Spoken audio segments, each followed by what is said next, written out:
Les mains coupées du Congo, une horreur de la colonisation. Les mains coupées du Congo sont restées le symbole de la démesure de la violence exercée sous l'égide de Léopold II, roi des Belges, au Congo, dont il est propriétaire, pour exploiter les ressources naturelles du pays à son profit.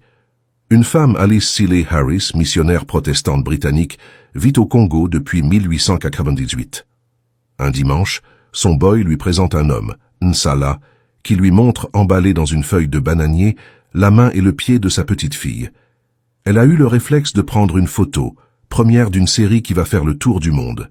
Sur cette photo, on voit Nsala, devant la main et le pied coupés de sa fille de 5 ans, punition pour ne pas avoir récolté assez de caoutchouc.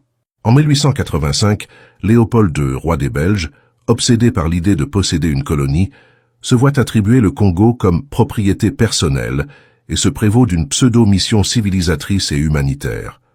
L'administration de l'État indépendant du Congo organise alors un système répressif, brutal et sauvage pour faire travailler les populations autochtones.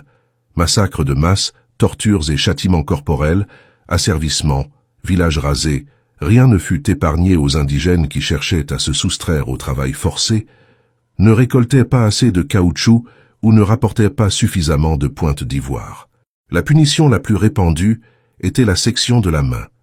Si les villages ne rendaient pas la quantité de caoutchouc dont on avait besoin, on prenait les hommes mâles adultes et on leur coupait la main. La deuxième fois, on leur coupait l'autre main. Si la famille continuait à ne pas donner le caoutchouc, on la tuait.